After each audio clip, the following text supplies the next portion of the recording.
Avec intérêt, le héros s'apprête déjà à découvrir qui lui veut tant de bien. L'homme qui l'attendait, nommé Wooda, s'est avéré être un employé du département judiciaire. Il a été envoyé au général par le tribunal. Le héros se rend immédiatement compte qu'il a en face de lui l'homme de Lissy. Il lui demande de sortir, car il n'écoute pas ses ordres. L'homme est venu ici à la demande du juge, mais dans son esprit, il n'était pas très content de l'accueil qui lui a été réservé. S'asseyant, Zhao commence à lui demander s'il est arrivé, s'il est en mission pour Sa Majesté. L'homme répond par la négative, mais l'affaire est très importante. Wooda se demande si Han Fei fait partie des derniers. Il veut l'éliminer pour éviter des conséquences fâcheuses. En réponse, le héros partage l'hypothèse selon laquelle Lissy veut simplement s'occuper de Fei Bai Zhao. Et comment la mesquinerie peut-elle faire basculer tout un état en premier lieu? Le héros termine en lui disant que Han Fei est maintenant de son côté et qu'il ne va pas le tuer. Pour finir, Zhao transmet l'ordre de s'occuper de Wooda à l'extérieur de la ville. Un homme hurle de panique, sans comprendre ce qui se passe. Le héros ira-t-il à l'encontre du juge pour le bien d'un traître? Mais tous n'ont qu'un coup de poing au visage, forçant la bouche de Wooda à se fermer. Et ils l'emmènent calmement et tranquillement pour exécuter leurs ordres. Le héros ne voulait pas avoir de conflit avec Lissy, mais maintenant il est son ennemi. Zhao s'est allié à Fei. Et maintenant, son poste de conseiller en chef est en danger. Après être arrivés à Yun City, qui appartient à la famille Li, ils sont accueillis par le chef du village. Et s'approchant du capitaine, il lui demande d'annoncer à tous que les nouvelles de ce village seront lues à haute voix. En signe de respect, le contremaître et ses assistants ont accepté cette mission. Le capitaine commence à lire les noms de ceux qui sont morts au combat, en soulignant leur bravoure et leur courage. Les parents des personnes figurant sur la liste ont commencé à verser des larmes amères. En guise de récompense, tous les morts reçoivent le titre de 4e classe. Dans la foule des habitants, il y a une fille, Yaner, qui veut entendre des nouvelles de Qi. Ayant terminé la liste des morts, le capitaine commence à lire la liste des titrés. La jeune fille est incroyablement heureuse de ne pas avoir entendu le nom de son amant sur la liste des morts. Le 9e titre reçu par Li Qing est annoncé. Les postes de commandant de la garde personnelle du Genen et les prix de l'Ida ont été annoncés. Tout le monde était heureux de voir un tel succès. Et c'est là que la liste s'arrête. Yaner était stupéfaite de l'absence de frère Qi. Pourquoi n'est-il pas sur la liste? Elle demande au colonel où se trouve son mari. Il était censé servir avec les ovationneurs. Monsieur Joie est surpris. Il lui a demandé si son mari avait vraiment servi avec eux. Elle a confirmé tout ce qui a été dit. C'est alors qu'une idée lui vint à l'esprit. Il s'agissait peut-être de la maison ancestrale de Zhao Qi. Après tout, lorsqu'il est entré en service, il n'a laissé personne derrière lui. Pendant que la jeune fille pleurait, on a expliqué à l'homme que Yaner était enceinte de Zhao après avoir écouté ce qu'ils avaient à lui dire. Il descendit de son cheval. La jeune fille est horrifiée à l'idée que quelque chose de terrible est arrivé à son amant. Mais au lieu d'annoncer quelque chose de grave, tous les soldats se sont mis à genoux. L'homme explique que Zhao Wei est le bienfaiteur de l'armée de millions de soldats du Grand Qin. Ils n'ont rien dit sur lui car il ne leur a pas parlé de sa famille. Et Pang Zhuang a commencé à énumérer tous les actes héroïques de Zhao Qi, Yi Di, Li Qing, Lida et ses autres subordonnés. Tout le monde était surpris et immensément heureux de cette évolution des événements. Désormais, la jeune fille n'avait plus à s'inquiéter pour son mari. Yaner se met à pleurer de bonheur que son amant aille bien.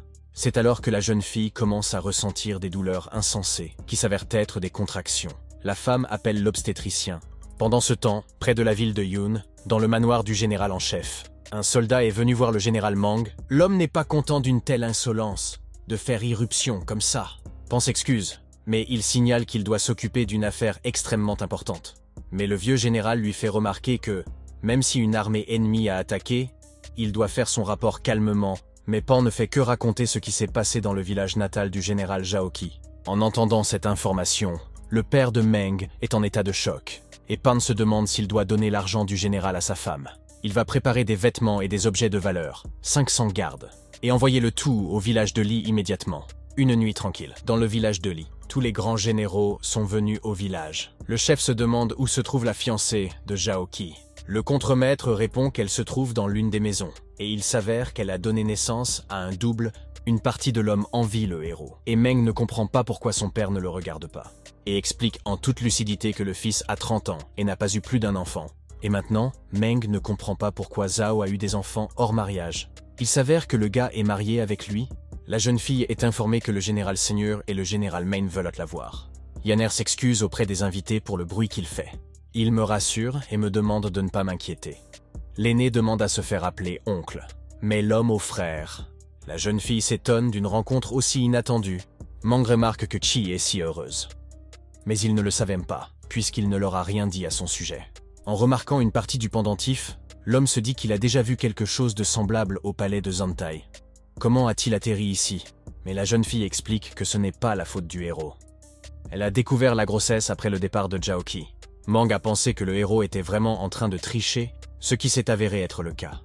Et son père lui promet de lui raconter l'événement. Il lui offre également un grand nombre de serviteurs et de l'argent pour subvenir à ses besoins. Elle les remercie pour ce beau geste. Il affirme qu'il n'a fait que ce qui devait être fait. Déjà dans la rue, les héros Meng ordonnent de s'occuper de la jeune fille. Et dit aux 500 gardes, le père de l'enfant se tourne alors vers lui. Il demande à son fils s'il sait pourquoi la famille Mang a été si bien acceptée par le roi. Il suppose que c'est à cause de leur loyauté envers le roi. Mais mon père dit qu'en plus de cela, il avait le don d'évaluer la situation et de se préparer à frapper au bon moment. Et à la fin, il me demande d'écrire une lettre à Xiangyang sur ce qui s'est passé. Le fils se demande pourquoi, si le roi sait que le général Zhao a une femme et des fils, il lui fera davantage confiance. Il lui fera davantage confiance et lui donnera donc des ordres plus importants. Mang note la clairvoyance de son père à un tel moment. En regardant vers le ciel, le héros imagine qu'un jour le royaume de Xin contrôlera l'ensemble de l'Empire Céleste. En plein soleil, dans le palais de Zatai, un des conseillers court vers le roi. À l'intérieur, on parle de tout le travail accompli par les colonels. Et pour eux, l'obtention de terres est un sujet de préoccupation. Les conseillers de Wei Liao soulignent que les terres de Wang nouvellement acquises doivent être défendues à ce moment-là. Mais Zhaoqi est là pour les défendre, il n'y a pas lieu de s'inquiéter. Mais il se demande ce que le dignitaire pense de Zhaoqi. Et le héros commence à être loué, car peu de gens peuvent accomplir autant de prouesses en 6 mois.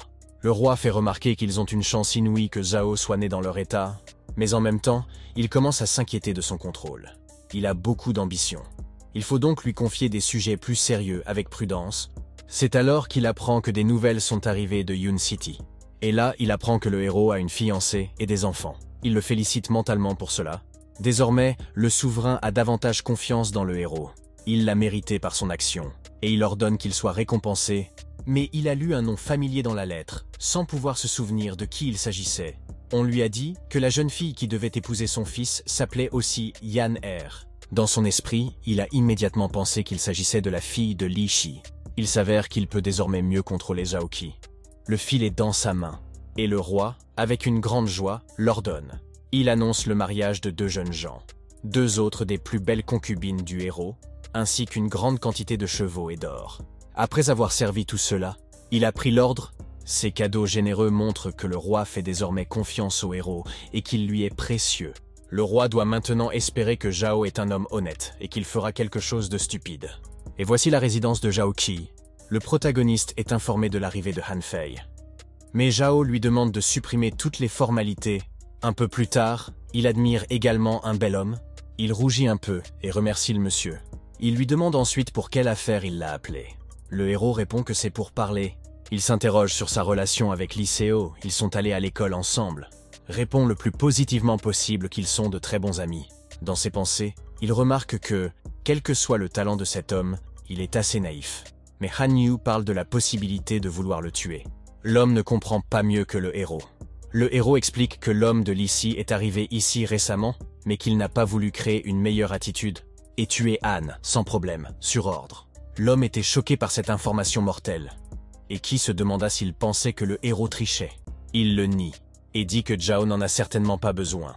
Mais un homme considéré comme un ami qui tue un autre homme, le héros fait remarquer que Han est un homme incroyablement intelligent, mais qu'il n'est pas du tout doué pour juger les gens. Li Si voulait du sang car il craignait un concurrent aussi fort. Yan réalise tout ce qu'il entend et est d'accord avec tout ce qui est dit. Maintenir son incapacité à traiter avec les gens, Zhaoqi vient d'en parler. Cet homme devrait donc être plus prudent, sinon le plus dangereux, ce sont les gens. Han remercie son maître pour cette information et promet d'être plus vigilant à l'égard de son ami. Mais le héros se demande à quoi bon garder ses distances avec lui si Li veut sa mort. Et l'homme doit faire ce que son rival craignait tant, que Han prenne sa place. Ce sera sa punition. Mais l'homme se demande s'il ne peut pas s'adresser au gouvernement, s'il ne peut pas aider le monsieur ici présent, et qui se demande s'il ne peut pas se lancer dans l'aventure. Et sur ses genoux, il note qu'il va entrer au gouvernement. Exactement ce que Li craignait. Et en même temps, il se demande si le héros n'a pas peur de trahir à nouveau quelqu'un. Selon Zhao, beaucoup de gens ont peur du changement dans le cœur des gens, mais le héros lui-même ne l'est pas, puisqu'il sait lire les gens. Et si un homme a la moindre idée de trahison, il l'éliminera. Han dit que si quelqu'un d'autre lui avait dit cela, il ne l'aurait pas cru. Mais il ne doute pas que le héros ait des pouvoirs surnaturels. Et avec l'aide du système, le héros détermine que Han Fei lui est désormais fidèle jusqu'au bout. Puis un soldat signale au général que Feng Qiuji, chargé des affaires politiques, est arrivé. Zhao est surpris que cela se soit passé si vite. Il lui ordonne de venir ici. Qi constate que le coup de force de Han Fei a déjà été donné. Et l'homme se demande si l'un des hauts fonctionnaires de la cour est venu ici. Le héros dénonce cette situation. Il dit que Feng s'occupera de la politique ici et que Han sera son assistant. Mais personne ne doit connaître la relation entre le héros et l'homme. En entrant dans la salle, Feng Qiuji a salué le général. En retour, le héros salue. Ils se transmettent dans les politesses, même si le héros dit à l'homme qu'ils s'entendront. Mais vous ne pouvez toujours pas lui faire confiance. Si Zhao veut vivre un peu plus longtemps, après la salutation, Feng se demande qui est l'homme à côté du général. Et le héros le présente, et c'est avec une expression joyeuse sur le visage que l'homme a dit qu'il était heureux de le rencontrer. Il s'avère qu'il demande beaucoup d'œuvres littéraires de Anya, et il dit qu'il l'admire énormément. Le héros demande à tout le monde de s'asseoir, et dans l'esprit de Feng, il pense au fait que Han Fei aurait dû refuser d'aller du côté de Qin. Mais quelque chose a changé. Il remarque qu'il se passe toujours quelque chose autour du général Zhao Wei. La transition de Fei pourrait-elle aussi être de son fait? Au dernier moment, il pense que quelque chose de terrible pourrait se produire si Zhao utilisait Han Fei à ses propres fins. Puis le héros lui demande de l'écouter, alors qu'avant cela, Feng lui avait demandé de l'écouter. Zhao qui remarque que Han Fei a une loyauté insensée dans ce territoire. Il propose donc d'en faire son adjoint. Raison de plus pour qu'il prouve sa loyauté et son utilité. Feng apprécie la suggestion du héros. Et dans son esprit, il se rend compte que Zhao n'est certainement pas prêt à faire quoi que ce soit. Parce qu'il est prêt à abandonner Anya, FJN se demande si l'homme est prêt à devenir son subordonné. Il accepte et promet de le servir fidèlement. Zhao qui se réjouit donc en pensant que la première étape de Han est réussie. Et lorsqu'il atteindra les sommets, il deviendra très important pour le héros, et donc, tant qu'il peut faire régner l'ordre parmi les soldats qui se sont rendus. Tous les soldats qui se sont rendus sont rassemblés au même endroit, et leur ordonne de se taire. Beaucoup ne comprennent pas pourquoi le général a ordonné qu'ils soient tous rassemblés. Ils n'ont que deux choix, devenir esclaves ou rejoindre l'armée en captivité. Et le troisième, comme l'a fait le général Baiki. Mais Zhao ne peut pas faire cela. Tout le monde commençait à avoir peur. Pourquoi tous ces soldats étaient-ils là? Mais ils espèrent tous que tout ira pour le mieux. Les prisonniers se demandent si le général Zhao est celui qui a tué leur roi. Mais ils ont reçu l'ordre de se taire. Et le général Qi a encore le temps de s'occuper d'eux. Les soldats commençaient à avoir peur du fait que le général Zhao les tenait, et qu'il serait traité de la même manière que le roi. Mais tout bruit est interrompu par un soldat qui menace de mourir en eux. S'ils ne se calment pas, mais les soldats ne se soucient pas de savoir de quoi ils meurent, des flèches ou des mains de Zhao. Et ils disent bon que c'est les deux. Ils sont alors interrompus par une voix qui leur demande pourquoi. Tout le monde est frappé par la peur. C'est le général qui est apparu devant eux, qu'ils ont surnommé le dieu de l'assassinat, et ils se demandent où était leur courage pendant la bataille.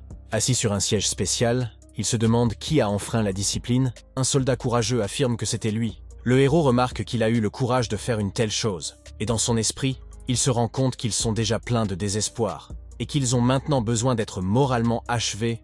Je se demande pourquoi tout le monde était si inquiet en entendant son nom. Est-ce parce qu'ils ont peur qu'il les tue? Et comme le soldat est simplement silencieux. Vous pouvez comprendre que c'est comme ça. Mais ce n'est pas pour cela qu'il est là.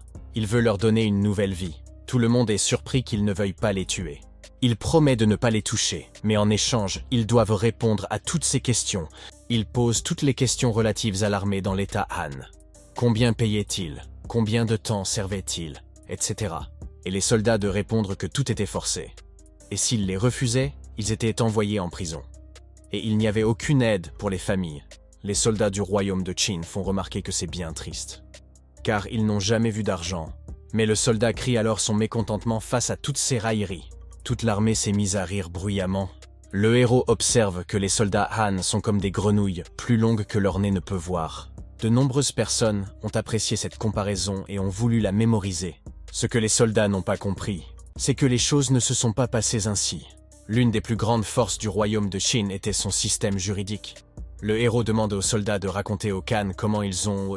Tout le monde doit servir à l'âge de 17 ans. Mais après 6 mois, il peut partir. Et chaque soldat reçoit 1 an de salaire. Et le héros demande s'ils étaient obligés de servir, d'où leur viendrait cette discipline.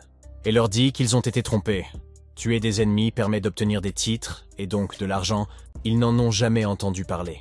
C'est à se demander s'ils voulaient les humilier pour ensuite les tuer.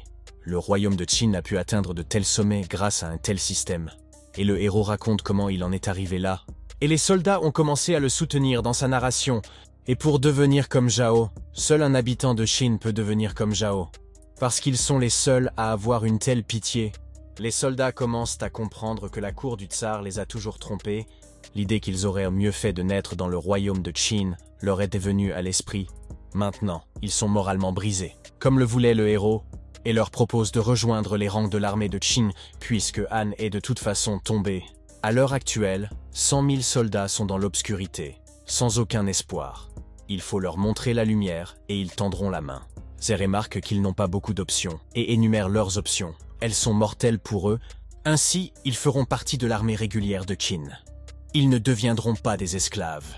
Ils ont été choqués par cette... L'assistante se demande si c'est la bonne décision. Elle sera signalée et une explication sera nécessaire. Mais le général note que le souverain veut unir toutes les terres de l'Empire céleste. Zhao fait donc ce qu'il faut. Mais si le tsar n'est pas satisfait et que le héros est traduit en justice, il ne sera pas couvert. Et il a crié vers les soldats, se demandant s'ils étaient prêts à servir dans l'armée de Qin. Tout le monde est d'accord avec cette proposition et jure fidélité au grand Qin. Le héros a maintenant entre les mains une armée de 100 000 hommes. Le héros leur explique qu'il les amnistie et leur rend service. Il espère qu'ils apprécieront ce cadeau.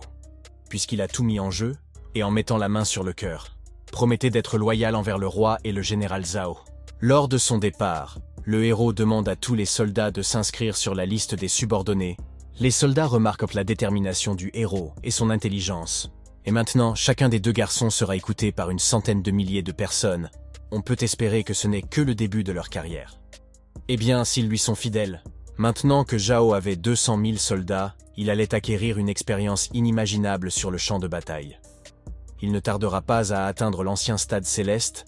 Déjà près du palais, il remarqua un cheval blanc. Le héros fut surpris de voir le cheval de la famille Meng ici. Il se demande si quelqu'un est entré pendant son absence. C'est alors que le méchant Pan apparaît et crie de toutes ses forces le nom du héros, et disant que c'était lui le coupable. Confus, le héros pense qu'il a déjà appris l'existence des soldats capturés. Il a dit qu'il était avec le général Meng. Ils sont venus se porter garant du héros, de ses actions. Le héros demande une explication. Il s'avère qu'ils sont venus pour Yan Er, et qu'il n'était pas content que Zhao n'ait rien dit à ce sujet avant cela. Le héros remet en question tout ce qu'il dit.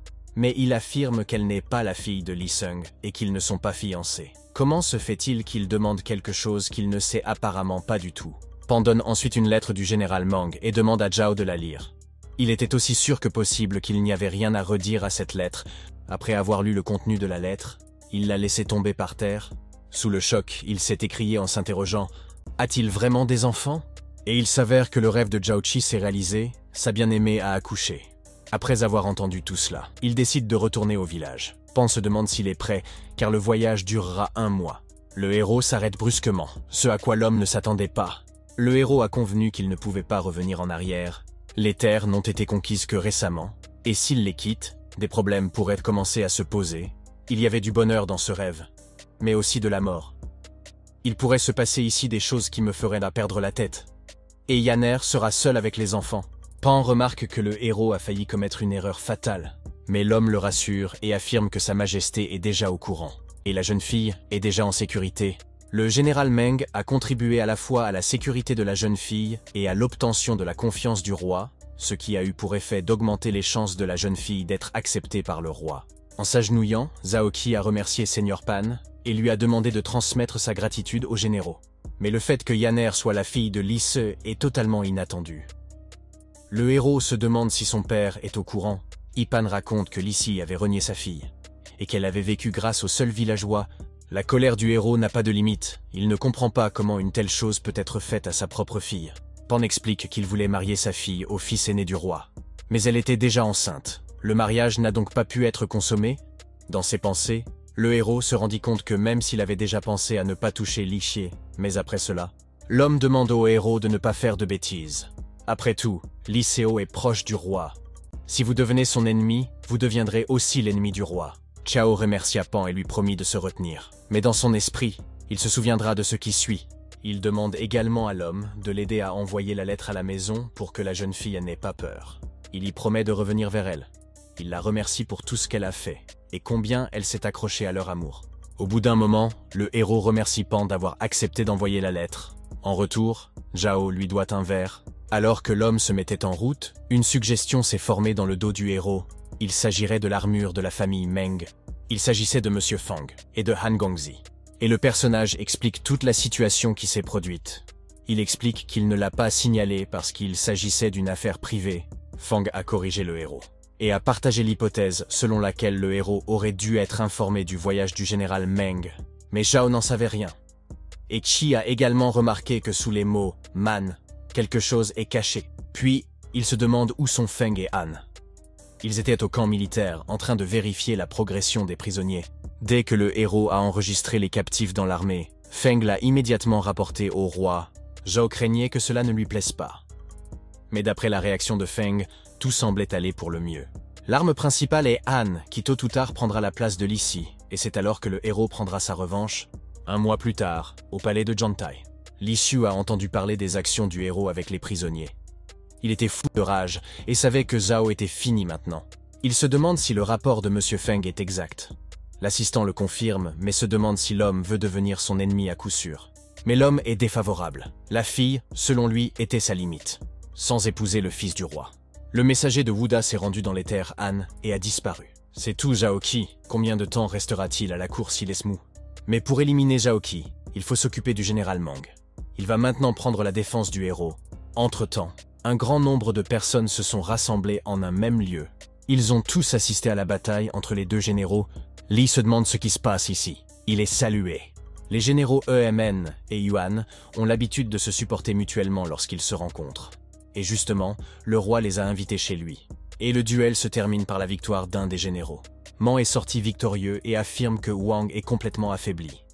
Le méchant général demande à être vengé, mais l'homme refuse. Et le vainqueur s'en va, la joie au cœur. Li Si Old Age pour rassurer le général, en disant que Meng est encore à l'aube de sa force. Bien qu'ils soient tous deux des généraux de première classe et qu'ils soient égaux pour le royaume, les choses sont un peu différentes dans la réalité. Et maintenant, Zhao Qi est au centre de l'attention. Et s'il est à nouveau promu, Meng le sera aussi. Mais la position du général Wan va encore se dégrader. Li Si tenta de faire de Wang Jia un ennemi de Meng, et donc de Zhao. Aucun des ennemis de cet homme n'avait jamais survécu. Lorsque tout le monde est réuni, le roi veut aller droit au but. Malgré toute l'éloquence de Meng, Zhao Qi est toujours confronté à la mort. Le souverain demande à chacun ce qu'il pense du rapport de Fang sur les territoires Han. Li Si a immédiatement exprimé son mécontentement, l'argument étant que le héros avait enfreint les règles du royaume, mais Meng s'interpose immédiatement. Il fit remarquer que, selon toutes les lois, les esclaves pouvaient être pardonnés s'ils avaient commis une action. Li note qu'il a assimilé les soldats à ces renégats, et leur a donné un salaire. Zhao est donc en tort, mais Meng demande s'il y a eu des problèmes financiers dans le territoire de Han. Il n'y en avait pas, ce qui signifie que Zhao a fait tout ce qu'il fallait.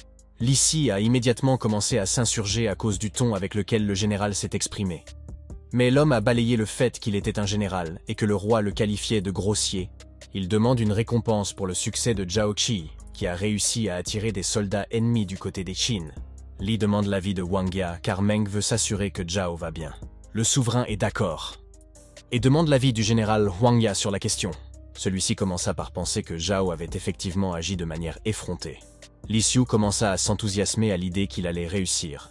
Mais ici, le général constate que cette méthode a permis de mettre fin à des émeutes et à des insurrections. Il soutient donc. Le juge est en état de choc indescriptible. Man remarque la sagacité de Wang Jia, qui lui répond qu'il ne veut que la bonne réputation du royaume. Meng comprenait ce que Li Si voulait accomplir, sauf qu'il n'était pas très doué pour le retourner contre Zhao Qi. Et après avoir écouté tout le monde, le souverain a en outre volé les paroles de Zhao concernant l'unification de toutes les terres de l'Empire Céleste. Les compagnons ont commencé à dire que Zhao Qi est un excellent militaire et politicien. Il est le futur royaume. Le roi constate que le héros était prêt à être puni pour ce qu'il avait fait, ce qui témoigne d'un sens suprême du devoir, ce qui est très louable. Raison de plus pour recruter Han Fei. Avec son aide, ils pourront prendre le contrôle de Han. et le souverain reprocha au juge d'avoir des préjugés à l'égard du héros, et qu'il enterrait le talent. Il tente de se justifier en disant qu'il voulait protéger les lois Qin qui avaient été abrogées. Mang lui fait remarquer qu'il ferait mieux de s'occuper de ses affaires, car la politique et la guerre ne lui réussissent pas très bien. Désormais, cette armée de soldats Han sera sous le contrôle du héros. Mais cela ne doit jamais se reproduire. Il suppose également qu'un État voisin voudra attaquer Han, de sorte que Qin doit être plus vigilant.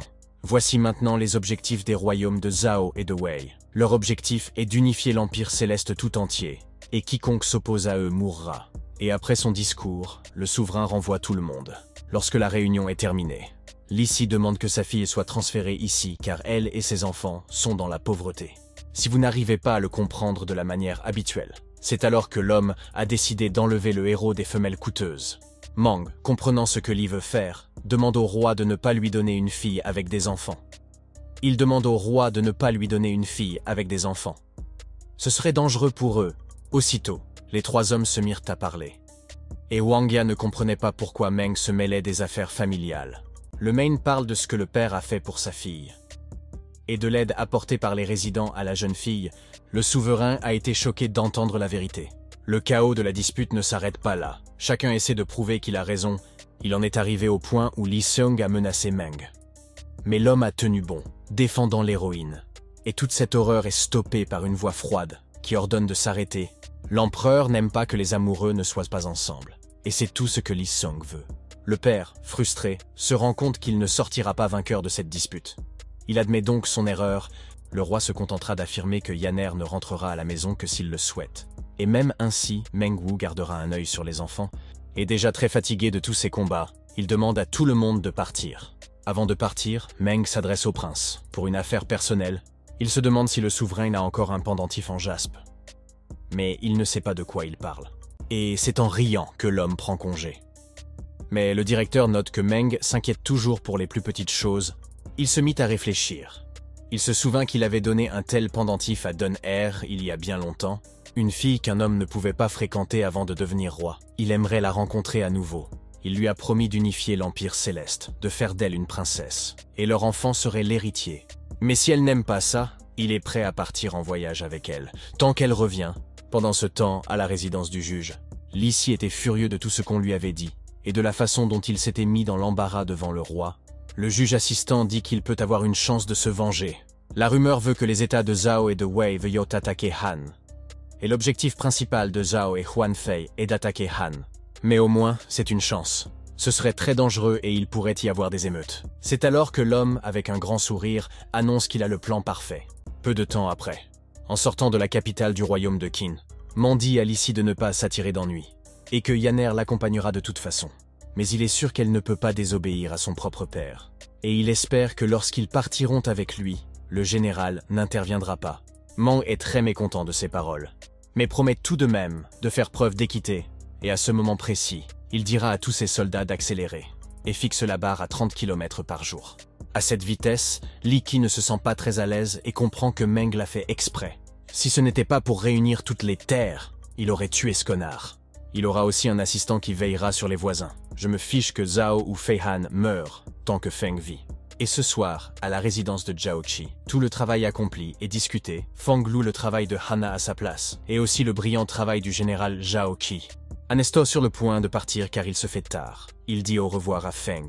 Dans l'une des lettres tombées entre les mains de Han, il y avait une note disant que quelqu'un voulait le rencontrer la nuit. Ainsi, avec l'arrivée de la lune, après avoir passé les gardes, mais ce n'est pas tout à fait par hasard qu'il le repère. Mais l'un des assistants de Zhao Qi l'informe que le général attend, depuis très longtemps déjà. Les soldats ont salué le général et lui ont rendu hommage. Han était très heureux de le voir. Il s'adressa à lui en l'appelant « Votre Majesté ». Tout le monde était perplexe face à ce genre de traitement envers Zhao Qi. Le héros lui-même ne comprenait pas. Il demanda à l'homme pourquoi il s'adressait à lui de cette façon. Han remarque qu'à cette époque, il a vu de ses propres yeux le talent indescriptible d'un héros, et tout le monde s'adresse désormais à lui de la même manière qu'à Han.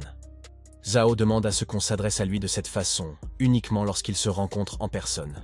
Et maintenant, Han se demandait ce que le héros avait bien pu faire à une heure aussi tardive pour... Le héros demande, le héros se souvient qu'il a promis de leur donner en cadeau des compétences en arts martiaux. L'homme est choqué. Il ne pensait pas être prêt pour cela, mais le soldat se demande ce qui se passe. Han explique qu'avec ce pouvoir, on peut atteindre le niveau d'un dieu et parvenir à l'immortalité. Et les gens se posent des questions, mais Zhao décide de montrer tout cela à l'aide d'un exemple que tout le monde peut comprendre. Avec 2 doigts, il sépare la lame comme avec des ciseaux.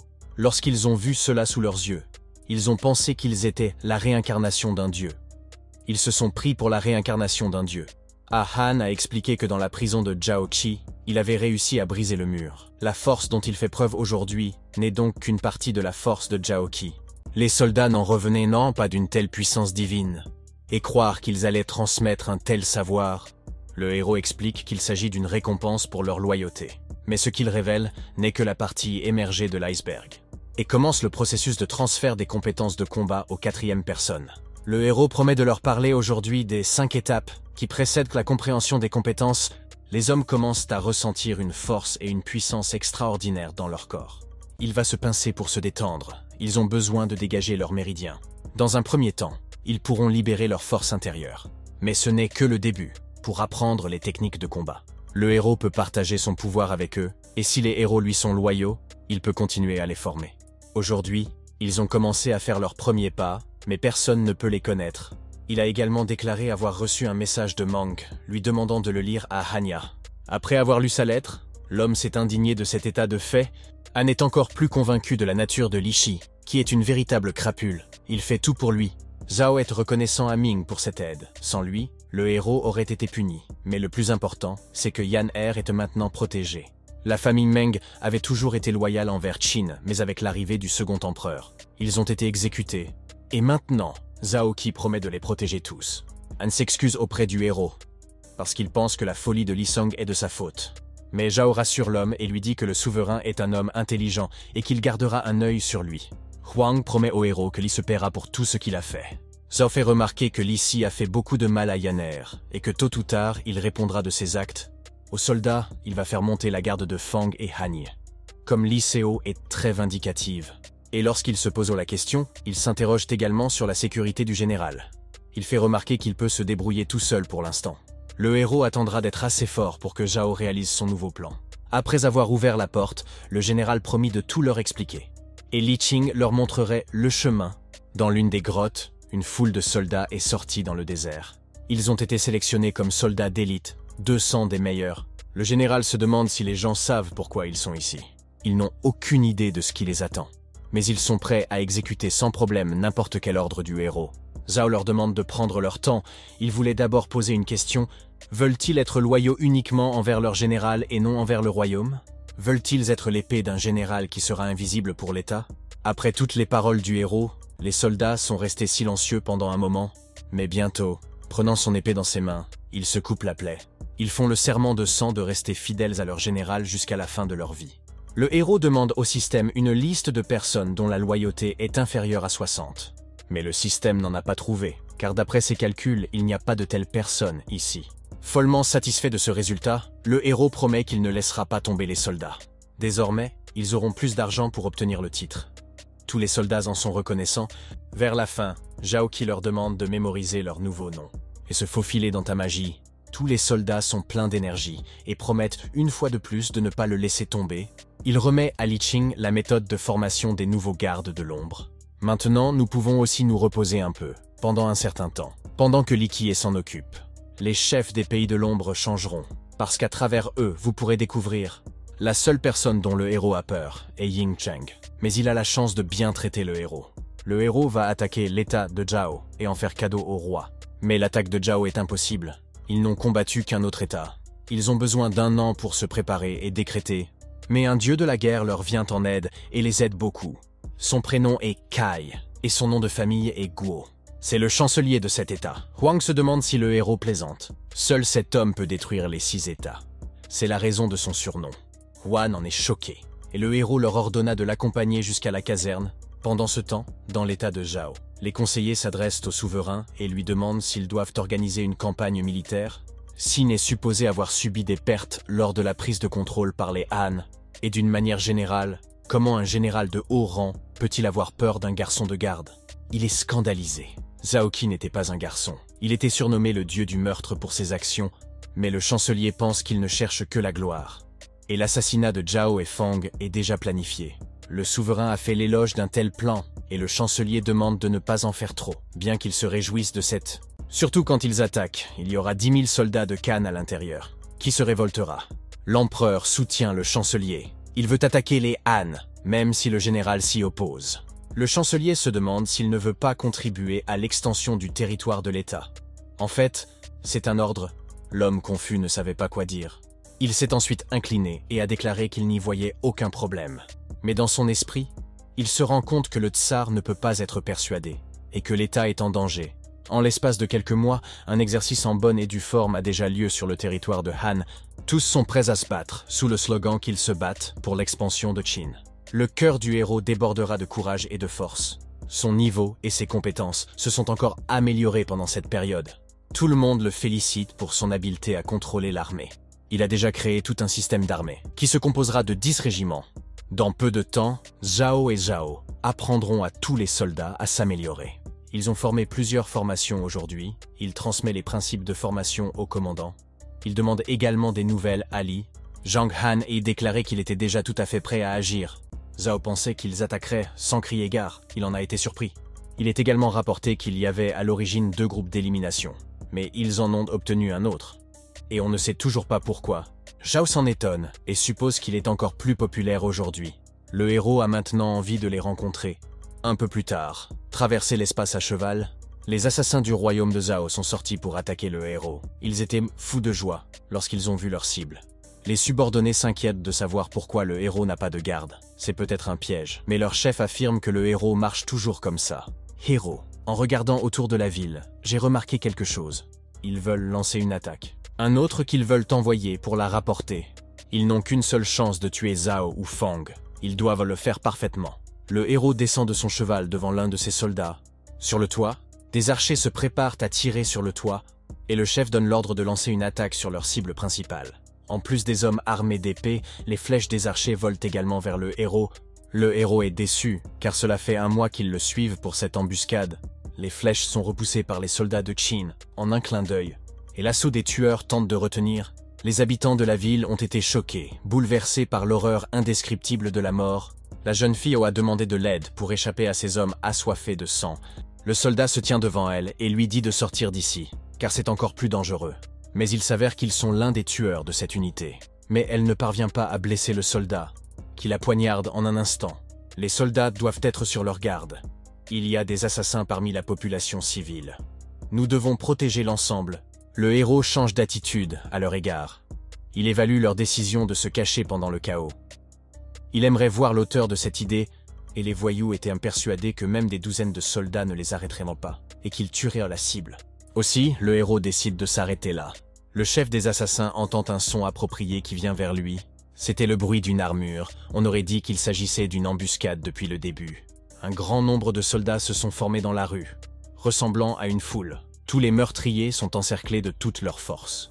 Ils implorent immédiatement la clémence, conscients de leur situation, mais le général décide qu'ils sont dignes de vivre.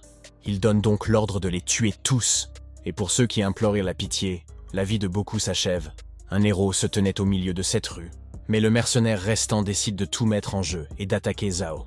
Mais le héros n'apprécie pas cela, soulignant qu'il fait les choses lentement. L'assassin a été choqué par la rapidité avec laquelle le héros a réagi à l'attaque. Avec 2 doigts, il arrête la lame d'acier. Et il n'avait aucun moyen de dégainer ou de bouger son épée. Il est convaincu que l'homme qui se trouve devant lui n'est pas un homme, mais un monstre. D'un seul coup de poing, Zhao est presque projeté au sol. Le général est informé que tous les adversaires ont été éliminés. Le chef vivant des attaquants a apprécié la capacité du héros, mais a déclaré que le héros n'avait pas encore gagné. Et l'interrompant, Zhao se demanda si l'homme voulait parler de l'attaque de Fang, choqué par le fait que le héros le savait aussi. Le général a confirmé qu'il savait tout, et ses tueurs ont été éliminés avant le dernier Thor, Money Animanisary.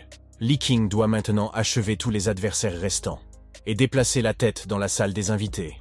Au bout d'un certain temps, déjà à l'endroit indiqué, le héros a trouvé l'homme qu'il lui fallait. Il a le premier Zhao qui se demande quel état est le client pour lui. Mais ce qu'il obtient en réponse, c'est une question sur le fait de savoir depuis combien de temps il était au courant de la surveillance. D'après ce que le héros savait lui-même, l'homme ne pouvait pas le croire. Le mercenaire pensait qu'ils avaient dans le contrôle absolu de la situation. Mais c'est exactement le contraire qui s'est produit. C'était la chose la plus facile à faire pour un héros. Les autres royaumes ne peuvent pas attaquer Han. Vous devez d'abord tuer les dirigeants. L'homme commence lentement à réaliser qui se trouve devant lui. Et pourquoi il avait été approuvé pour le poste? Tous les associés ont été tués, mais le chef a peur d'un tel destin. Et il s'avère qu'il n'y a pas de... Le héros se demande quel est le nom de l'homme, bien qu'il soit inutile.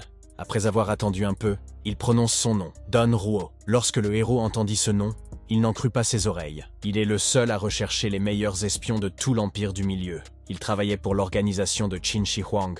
Et bien sûr, le héros décide de prendre ce pion pour sa collection.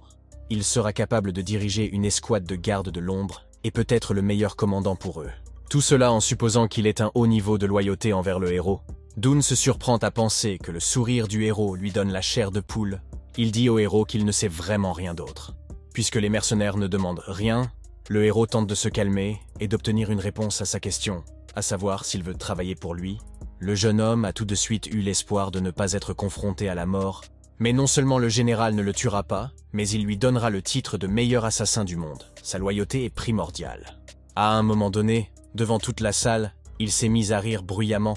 Il se demande de quelle belle vie on peut parler si un espion doit toujours rester dans l'ombre. Le héros a commencé à desserrer les liens de Donia, et en disant qu'il le faisait gratuitement, pour retrouver sa liberté, il devra vaincre Zhao Qi. Ainsi, il montrera sa force. L'homme est de bonne humeur et n'abandonnera pas si facilement. Mais tout cela en un seul coup de jambe du héros. Il s'envole de l'autre côté de la pièce.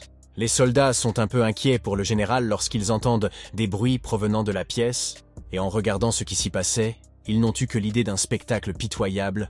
Au bout d'un moment, ils quittent la pièce. Le héros remarque que Dun est assez fort. Il lui donne le médicament et lui ordonne de guérir Dunzhuo avec. Il leur annonce qu'il travaille désormais pour eux. Il donne également l'ordre de fermer toutes les portes possibles. Nous devons couper tout contact. Et maintenant, Zhao va voir Feng et lui parler. En entrant dans la pièce, le soldat a vu un homme allongé sur le sol. Todd dit qu'il est déjà prêt à servir l'homme le plus fort des 7 royaumes. À l'extérieur, Hero demande au système quelle est l'allégeance actuelle de Don Ruo au système. Il s'avère que son niveau est actuellement de 65. Et ce n'est pas une mauvaise chose. Mais il reste un héros jusqu'à sa mort. Mais c'est un bon début. Dans la cour de Feng Qiuji, il était entouré de cadavres. Lorsqu'il a vu le général, il s'est mis à le remercier. Il m'informe que tous les mercenaires sont déjà inscrits sur les listes de paix, et se demande ce que Zhao voulait. Il s'avère que le héros veut discuter d'un plan pour retourner les plans de ses ennemis contre eux. Feng craint que ce soit trop risqué, mais le général est prêt à tout pour Qin. L'objectif principal de l'unification des terres sera atteint. Peu importe si quelqu'un s'y oppose. L'homme ne comprend pas tout de suite, et Zhao a précisé que les mercenaires ne venaient pas seulement de Zhao et de Wei, mais aussi de Xiangyak. Et quand on lui demande qui l'a fait, le héros répond que c'est Li Seong. Le héros répond que c'est Li Seong qui l'a fait. Evjin a été choqué de voir comment un fonctionnaire responsable pouvait faire une telle chose. C'est impossible. Mais Zhao nous dit que ce n'est pas la première fois qu'il essaie. Pour obtenir plus d'informations, il faut demander à Han Ye. Il le connaît depuis longtemps. D'une manière générale, Héros conseille la prudence. Feng promet de suivre les conseils du général. Les préparatifs commencent déjà.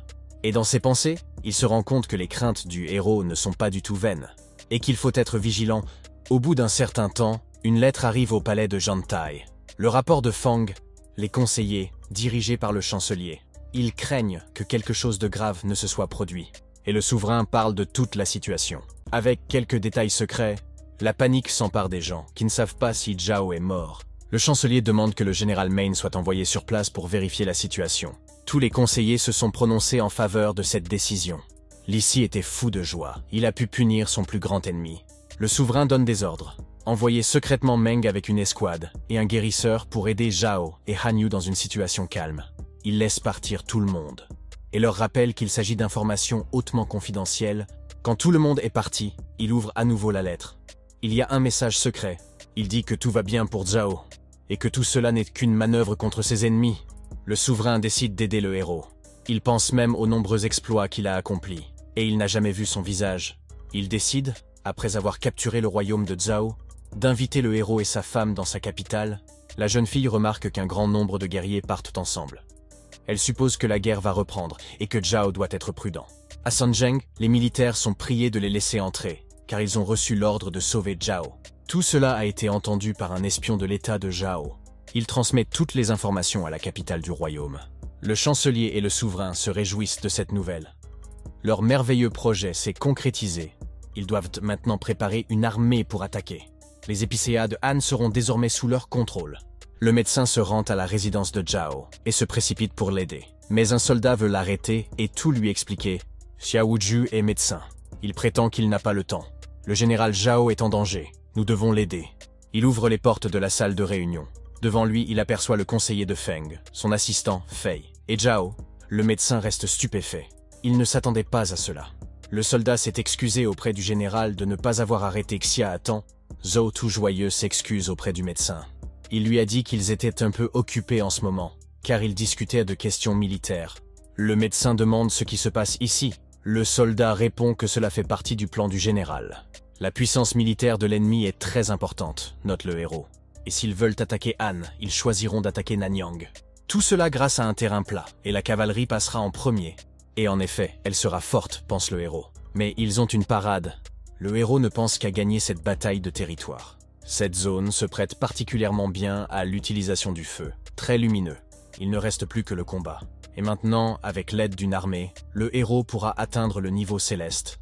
L'arrivée du docteur Xia a été rapportée avec précision par les espions ennemis. Et maintenant, ils vont rassembler une armée pour attaquer pendant environ 1 mois. Le médecin avait entendu parler du général, mais il ne pouvait même pas imaginer à quoi il ressemblait dans la vie réelle. Il n'est pas étonnant que le souverain lui fasse autant confiance. De plus, le visage du général lui semblait très familier, comme s'il s'agissait de quelqu'un de familier. Un souvenir a émergé de sa fille, disant qu'elle nommerait son fils avec le souverain, qui... Mais la fille est partie à cause de Jaesh.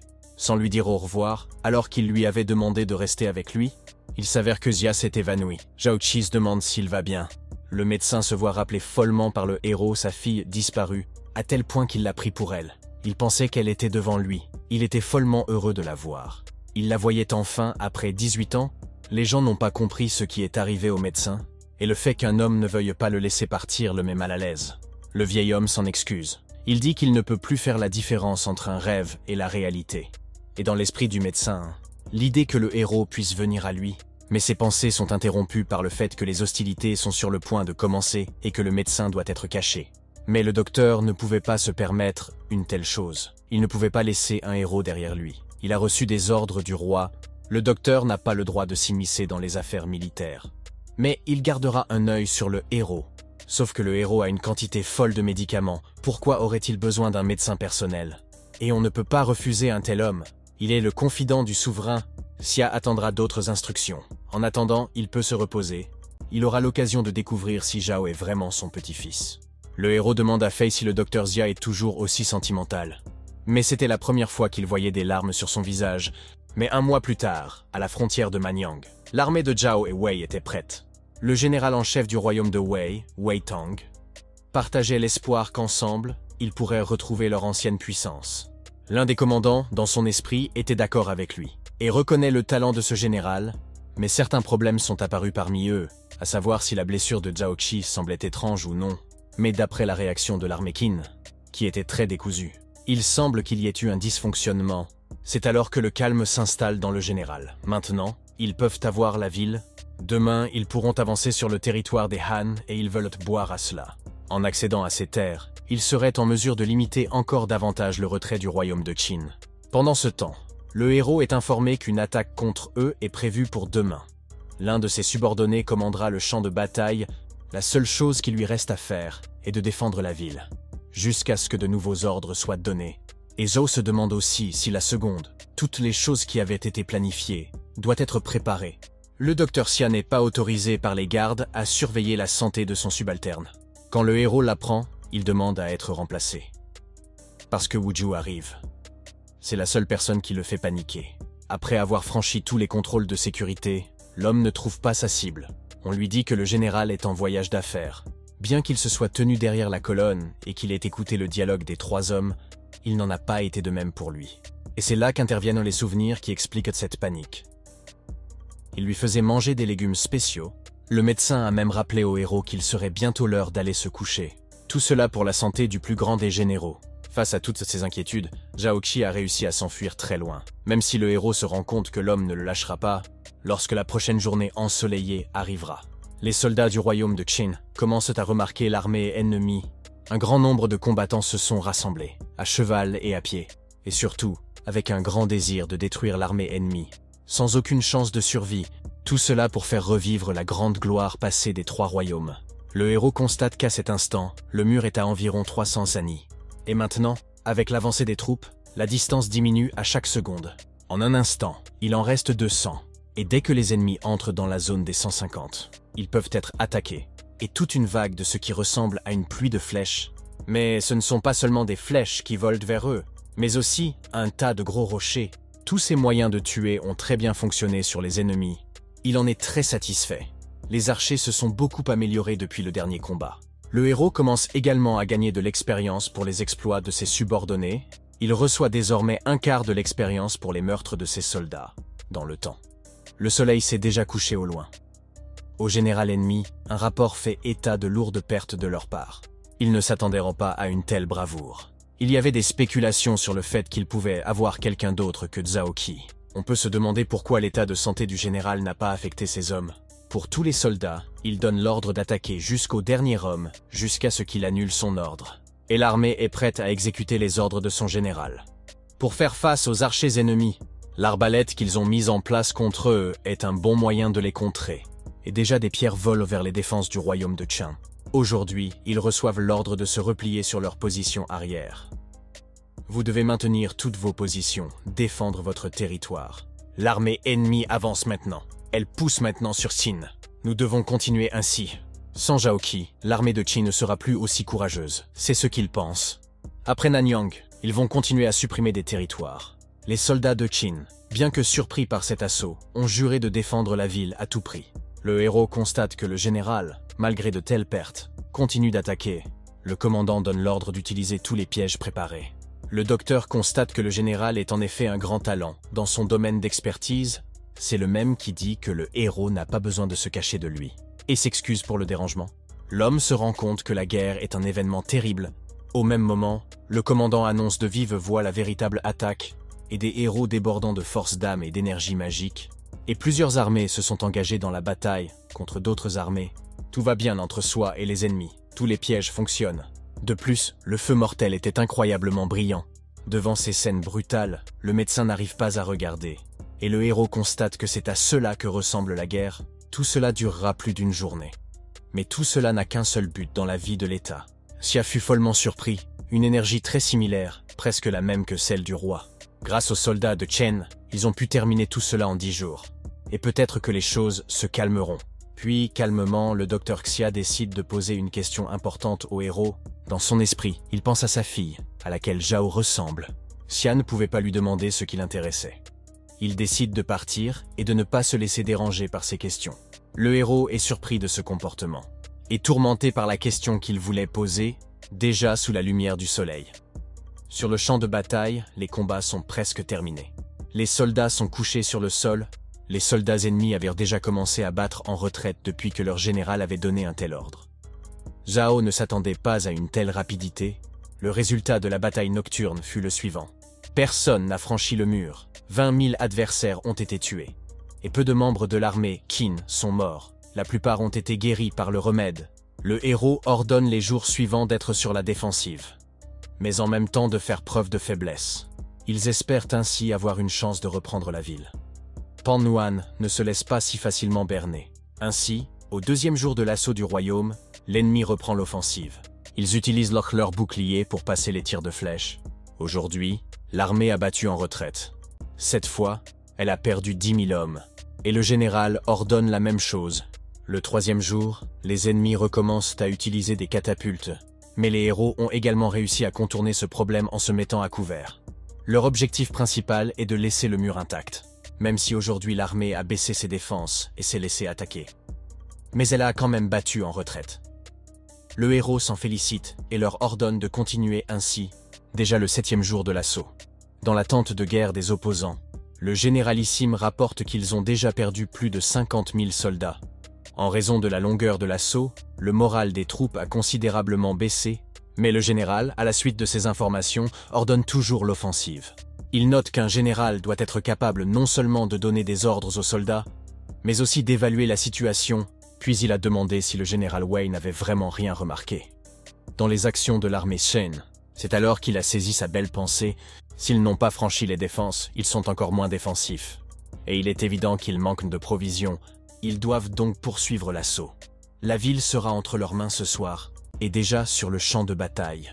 Il a été annoncé que quiconque parviendrait à entrer dans la ville recevrait une récompense en espèces. Et toute la cavalerie, arc en main. Et avec le désir d'obtenir l'argent, et cela les motive à faire en sorte que cette fois-ci, la ville leur appartienne. Le général se demande s'ils doivent faire preuve de faiblesse, ou s'il est normal de se battre à découvert. Le héros pense qu'il est temps de sortir les filets et de les attraper tous. Il se demande si Zhang Han va préparer ce que Zhao a demandé. En partant, le héros rappelle que les soldats ont besoin de perdre en beauté. Et le général promet de perdre très joliment, et il annonce à tout le monde les ordres du général, à savoir qu'ils doivent maintenant perdre ce combat. Les soldats sont ravis. Pendant presque toute la durée de l'assaut, ils ont craint de remporter la victoire. Ils savent que c'est leur dernier duel. Ils seront les soldats de Qin. Le général remarque que les soldats qui faisaient auparavant partie du détachement Han sont maintenant tellement excités par la victoire du royaume Qing. Il demande aux soldats de se concentrer sur la rencontre avec l'ennemi et de leur montrer les compétences. Pour qu'en courant, ils la voient, avant le spectacle, il leur tire dessus avec des flèches. L'ennemi utilisant des échelles et des arbalètes. Cela a fonctionné. Ils ont pu franchir les défenses et leur joie est sans limite, car ils ont enfin pu faire ce qu'ils voulaient accomplir. Le général est informé que les soldats ont déjà escaladé le mur de Nanyang. Il va se préparer pour le bélier. C'est ainsi que l'énorme engin roule vers les portes de la ville, et les ennemis veulent déjà mettre la porte en pièces. Et le général tue. Il est rapporté que tout est prêt. Les soldats sont maintenant à l'intérieur de la ville. Ils y sont parvenus après 7 jours d'angoisse. Le général de l'armée de Shen ordonne à ses soldats de battre en retraite. Les soldats n'ont qu'un seul but, détruire Qin une fois pour toutes. 10 000 cavaliers gardent le chariot à l'arrière. Le général est informé qu'après l'entrée de ses soldats dans la ville, il semble que l'armée des Qing se soit enfuie. Il se demande si le commandant en chef, et en effet, il n'y avait pas un seul commandant en chef dans la ville, ni aucun soldat. Le fait qu'il n'y ait même pas de civils a choqué le général. Ce n'est qu'à ce moment-là qu'il se rend compte qu'ils sont pris au piège, et que tout le monde doit s'enfuir. Et à ce moment-là, tout s'est embrasé comme une allumette. Les soldats sont pris au piège, tout le monde a commencé à brûler vif. Essayer de s'échapper par n'importe quel moyen. Zhao Yi regarde de loin une ville entière brûlée, avec des ennemis à l'intérieur. Au bout d'un certain temps, il décide d'aller à la rencontre de Pan Nuan. On lui dit qu'ils ont bouclé toutes les entrées et sorties, pour éviter que le feu ne se propage. Et le héros se souvient de la centaine de fois où il lui a ordonné de sécuriser la porte arrière, pour qu'il ait une chance de sortir.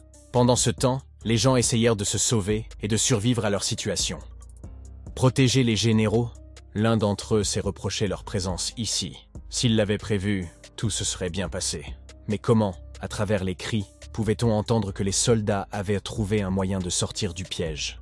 La joie du général Wei est indescriptible. Il tremble à l'idée qu'il ne va pas mourir. Mais immédiatement, dans un moment de prise de conscience, son visage change à nouveau. Déjà triste et déçu, il s'avère que l'armée de Qin était déjà devant eux, menée par Zhao, qui ne pouvait plus imaginer voir Pan Nuanya en face de lui. Le général Wei ne comprenait pas qui se tenait devant lui à cet instant. Et pourquoi il était à la tête de l'armée Qin. Mais le général en chef a tout de suite compris et a demandé à l'autre de ne pas être stupide. Il n'y a qu'une seule personne qui puisse élaborer un tel plan. L'information sur la blessure du général Zhao n'était qu'une ruse. Et ils sont tous tombés dans le panneau. Le héros était honoré que l'on connaisse son nom. La ville est en proie aux flammes. Un nombre insensé de soldats sont tués par elle. L'homme constate que Zhao est un tacticien au sang-froid. En réponse, le héros dit qu'en temps de guerre, tous les moyens sont bons. Le héros insiste sur le respect qu'il doit au général. Et c'est pourquoi il souhaite lui poser la question. Décideront-ils de se rendre ou de continuer à se battre? Le général fait remarquer qu'il est responsable de tous les problèmes. Il ne regrette pas de mourir. Il est prêt à mourir, mais en échange, il veut que le héros maintienne ses soldats en vie. Le héros remarque que ce ne sera pas suffisant. Puisqu'il y a 2 États, Zhao et Wei, ils doivent donc mourir ensemble. Le général Wei ne voulait pas mourir à cause de cela, mais son allié lui répond que le général doit mourir pour que les soldats restent en vie. Mais il n'est pas convaincu. Il s'est empressé de fuir, car s'il mourait, il n'y aurait pas d'héritier au royaume. Il ordonna à ses soldats de s'enfuir. même si les archers allaient tirer sur le fuyard. Mais le héros s'est rendu compte qu'il s'était enfui de toute façon. Il prend son propre arc et décide de prendre la direction des opérations. Il tire et atteint la cible. Le général n'est pas allé bien loin. Il stipule que si le général Wei veut survivre, il doit s'arrêter. Puisque cette flèche n'était qu'un avertissement, tout le monde a été surpris par un tel coup. Zhao a fait remarquer que le général qui était resté en arrière méritait d'être respecté. Il s'est agenouillé et a enfoncé son épée. Il s'est rendu, le général Zhao a pu arrêter l'armée d'une seule flèche. Zhao accepte leur reddition et ils peuvent désormais vivre. Il se demande également s'il devrait dire quelque chose à l'homme avant qu'il ne meure. Il voulait remercier le ciel pour cela, d'avoir pu rencontrer un homme aussi talentueux. Le héros fait remarquer que même s'il avait peur d'être né dans un autre état, il rejoindrait quand même les Qin parce que, dans le royaume des Qin, il peut être très apprécié. Le général ennemi est choqué par le fait que cette guerre a pour but d'unir toutes les terres restantes. Zhao ne va pas discuter avec le général Pan car il respecte son point de vue. Il s'éloigne donc simplement. Au lieu de cela, il demande à tous les anciens soldats Han de se manifester.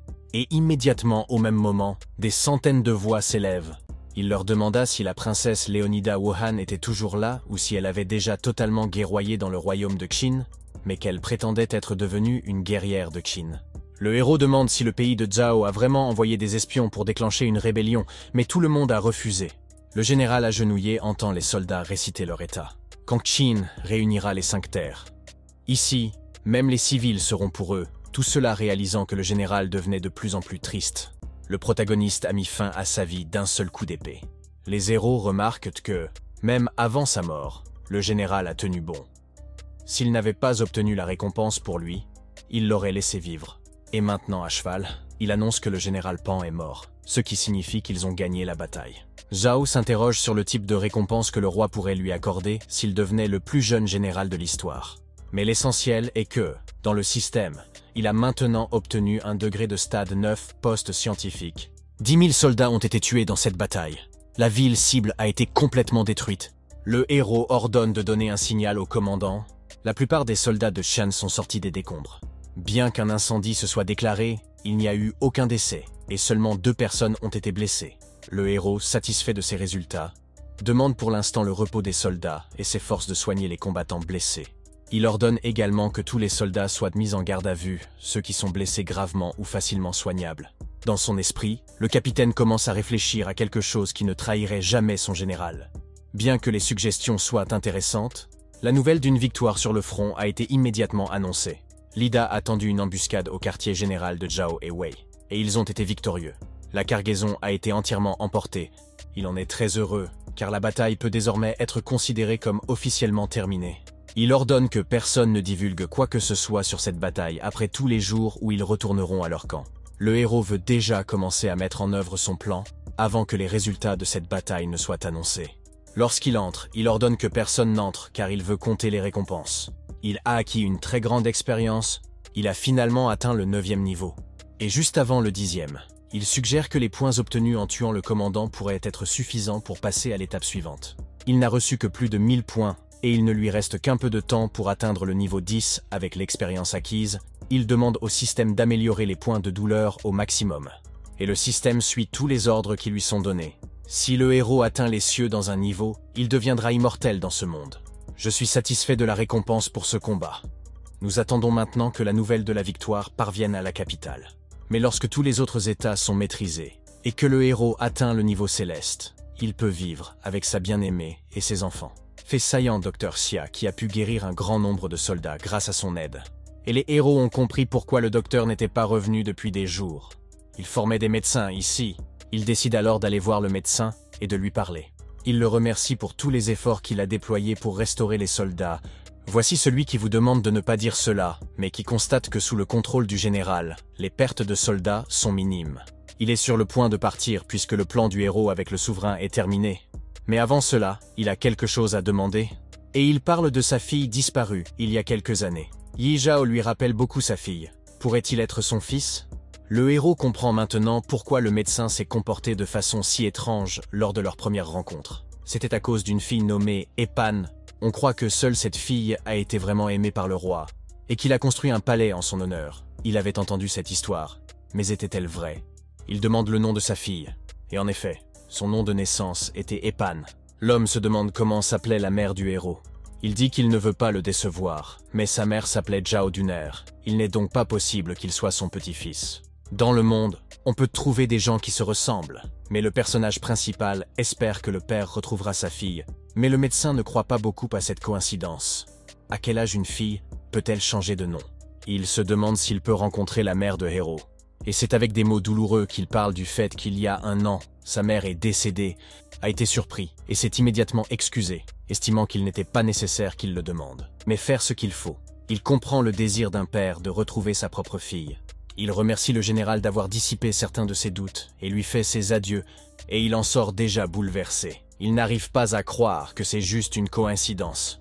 Mais il s'est arrêté et a décidé qu'il ne pouvait pas perdre son seul espoir. Il ira au village et essaiera de savoir si Zhao est son petit-fils.